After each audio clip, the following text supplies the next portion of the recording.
I'm going to play this clip first, and then I'll come back and we'll dive into this Isaac Carree situation, because his tone in this clip doesn't fit what you typed on social media as a result of hearing this interview.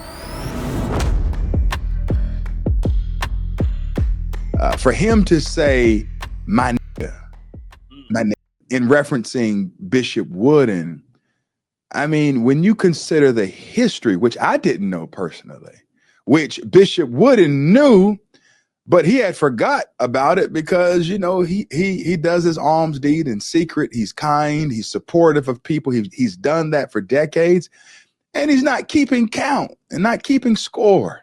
He does it truly from a humble place. But even he didn't think to bring up what we're getting ready to go into, which we should, because Isaac Carree should be rebuked for mishandling of the character of Bishop Wood, and even in this interview. Take a look at this. You don't know what nobody knows about you. They don't like that kind of preaching. You don't know. So you putting your mouth on somebody like you squeaky. And you ain't squeaky. You ain't squeaky, my nigga. Okay. And all I'm going to say is be careful. You have been warned. Be careful, because I ain't just be careful. Yeah. All right, so there you have it. You're not squeaky. You're not squeaky, my nigga. And he says that. Give us the history of the families and the interaction that the Upper Room Church of God in Christ had with Isaac Carree's mother.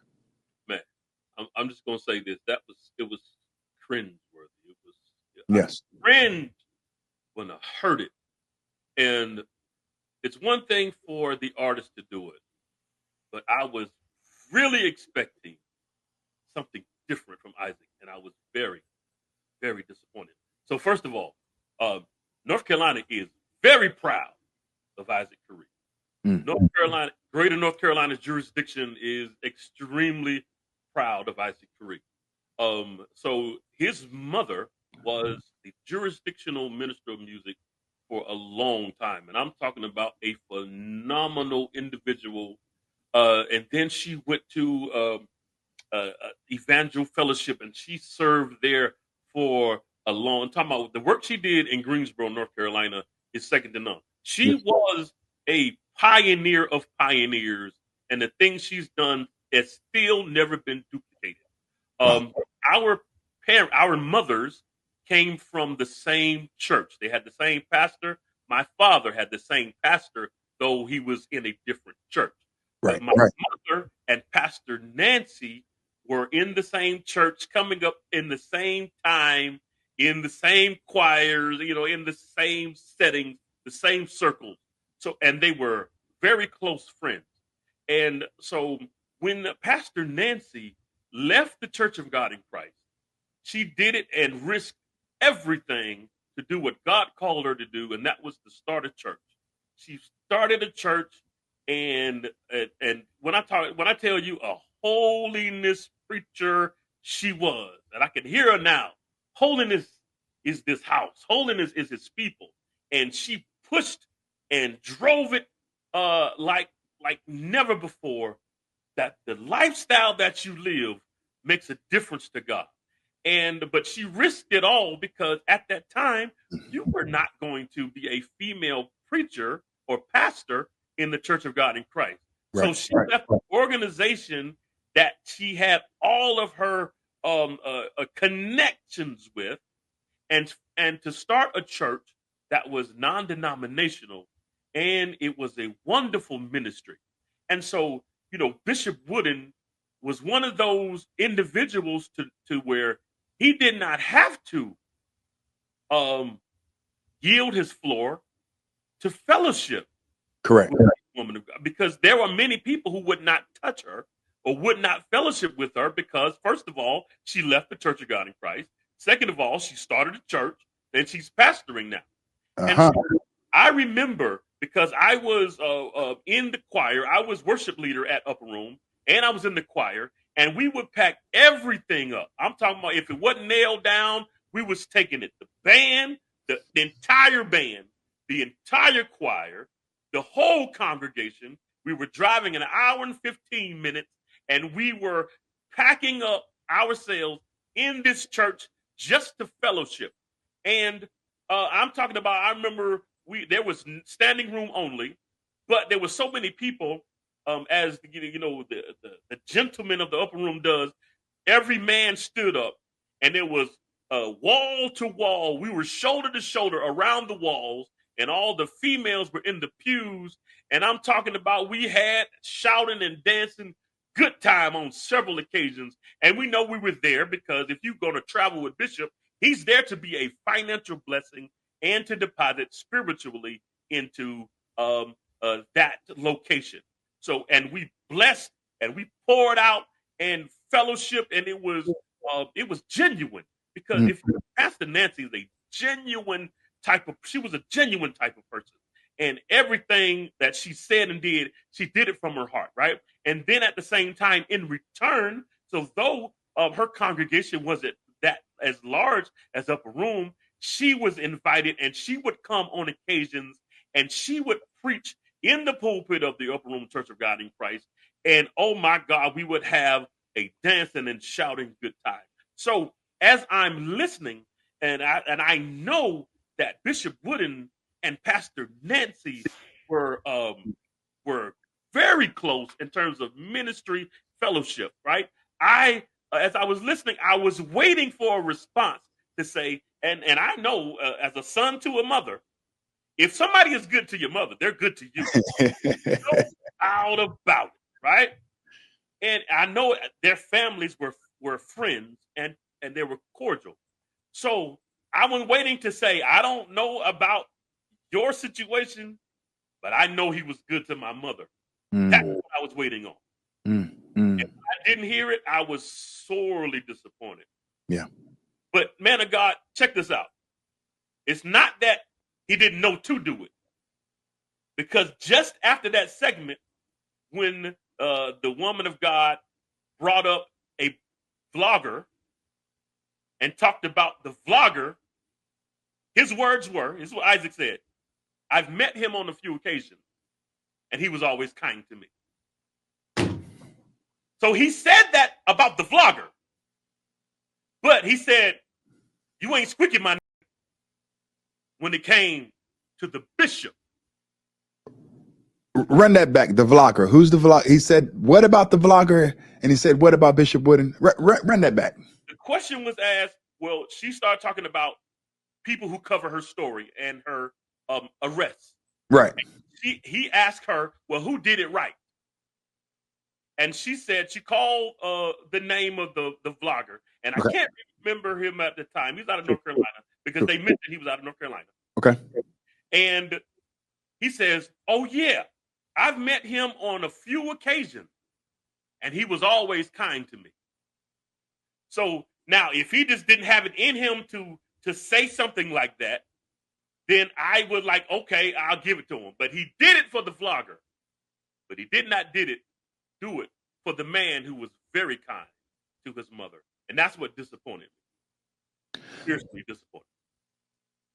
Why do you think he did that, Chris? And I'm asking you to step into a realm where you're now having to be clairvoyant and know why a person did a certain thing and be able to read their mind. But knowing the history, knowing the legacy, how can he just become so nonchalant and arrogant and speak of Bishop Wooden in a condescending tone? I even have people who are watching right now. One particular lady said, Susan Terry, she said, I also grew up with them.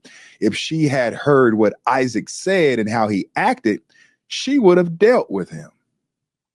Where is this nonchalant, flippant, dismissive spirit coming from? Because from what I know, Bishop Wooden hasn't said anything about Isaac Carree. All right. Bishop Wooden did nothing but sanctify his family and support his mother, bring his church. When you say that someone brings everything that's not nailed down, that means that they are bringing all of their human capital possible. And these bodies that are coming not only add to the fellowship in the assembly, they don't only add to bodies behind instruments, sound techs, and the likes.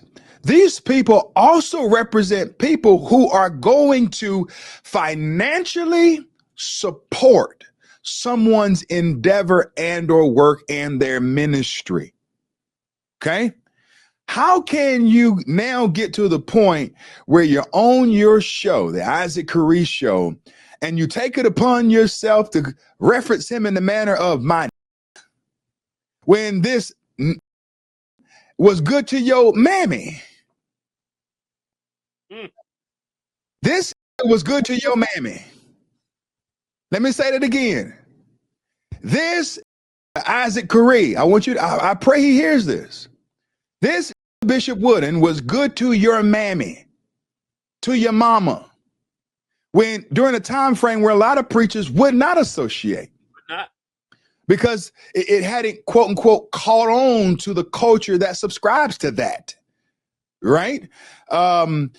But you are going to get on your show, your first episode, and dismiss this man like that when he, for the lack of better words, supported your mama, your mammy, through struggle services.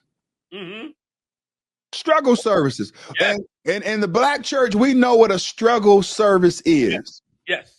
All right. It's when a person is having an event, they're fundraising, could be an anniversary or the likes. If we don't show up with large numbers, these people, at the end of the day, they won't have much of an anniversary or much of a service. I've witnessed Bishop Wooden do that for people who I thought deserved it. And for a lot of people who I thought that didn't. You know, I've witnessed him do it for people who I know took daggers this long and stabbed him in his back. Yeah. But he did it anyway. Oftentimes would go preach, bring all of his congregation, give $1,000 or $2,000 himself. Yes. Give $1,000 or $2,000 himself. And Pastor Chris, not even receive an honorarium from said church. Preach until times get better. During that time, he had died, fried, and laid to the side. Sweated out. Sweat through everything. And not do a 20-minute service. Right. When he got up, he was going to be up for 2 hours. He did all of that repeatedly for years to support the family. And now we're in 2025, and Isaac Carree bestows honor on him by saying, my nigga. Like you forgot. Maybe he forgot. How can you be so arrogant? How can you be such a simpleton? How can you be so dastardly? How can you be so soft and weak that you go as far as to, now let me handle him this way? What he should have said is what you said initially. You know, Leandria, I hear what you're saying about your interaction with him, although Bishop would have said nothing negative about the lady. All right. But I can tell you the history of this man. This man was good to my mother. He brought everything that wasn't nailed down. And whether I was there or not, because I was here, there, and everywhere, right? Right. Is besides the point. but the Bishop Wooden that I know. See, you have to be kind enough to do that. When someone brings you negativity, and I hope this is blessing the audience, when someone brings you negativity about someone, and maybe y'all had a fallout, okay, let's compartmentalize that. Yeah. When you hear that, your response should always be, if that person's been good to you, is the Pastor Chris Turner that I know would give me the shirt off his back.